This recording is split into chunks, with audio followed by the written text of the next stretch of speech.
smell of the sea, the sound of the sea, the calmness, the space. Yeah, definitely the space. Blue sky, blue sea, yeah, happy days. You sleep with the windows open at night and you can hear the sea where we are. It's just a comforting thing. I love the sea. Rougher the better. I know it's a horrible thing to say, but rougher the better. I've lived here all my life, 76 years. I was born here. My parents came to Selsey at the end of their honeymoon and stayed in Selsey. They fell in love with it, and it is a very lovable place. People come down here year after year, and then when they retire, they buy down here.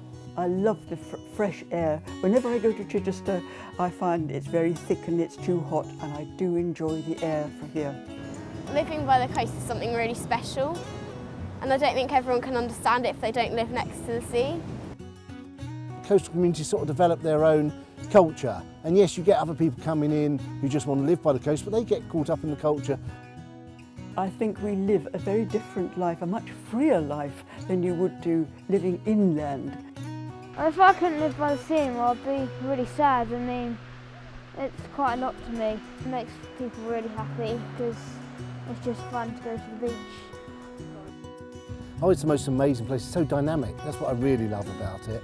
The countryside, it's all stayed and green downs stay where they are, but the coast will change overnight if need be, with high tides and many other things. So it's the dynamic quality I love. It's never boring.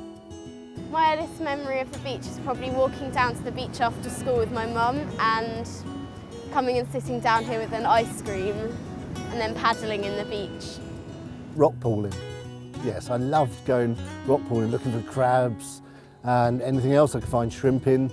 Very windy, rough at seas, and just hot summers really. My first experience of going out on the water were with fishermen in small boats like this. Started going to sea with my father when I suppose I was about 5, 6, and ever since then I've been fishing. Well, it's my whole life. It's you know, it's just everything. It's a fishing village. It's all it's ever been. You took the fishing away from it, and it would just be a big hole in the community, you know. As a kid, I used to run down the beach to watch the boat go. Quite an exciting job, I thought. I considered it as an extension to my job as a local fisherman. The station's been here now for 150 years. It's a central part of the maritime tradition, if you like, in Selsey. Everybody in the village knows we've got a lifeboat, everybody supports it, everybody's interested every time it's out. Very important. I hope they never take it away from here. Never.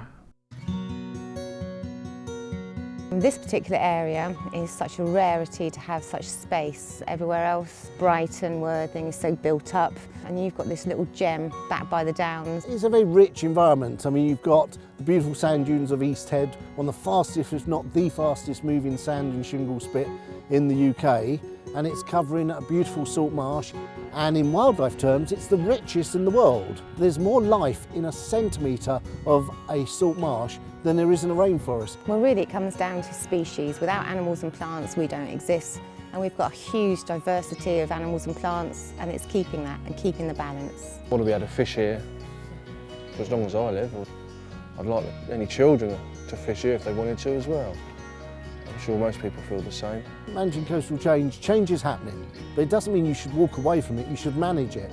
And where you can allow a salt marsh to develop on an agricultural field, as long as the farmer's compensated, then that should happen. The boathouse at the turn of the century was actually on the beach, which would now be probably 300 yards out in the sea.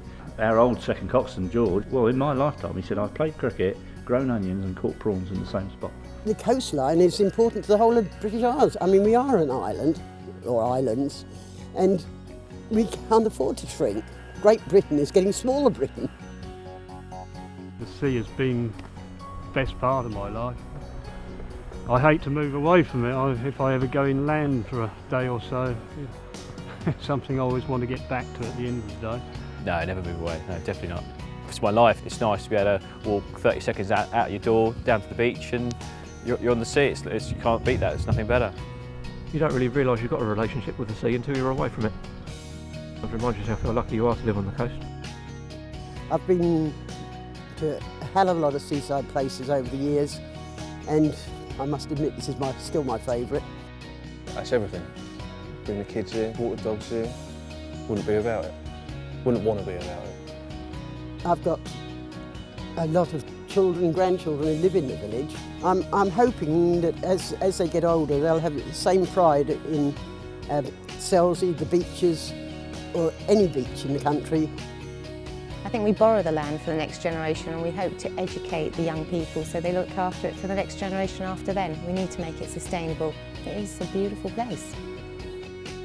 Most young people don't know anything about it, and it's a shame, because maybe we'd want to do something if we were allowed to know about what was happening.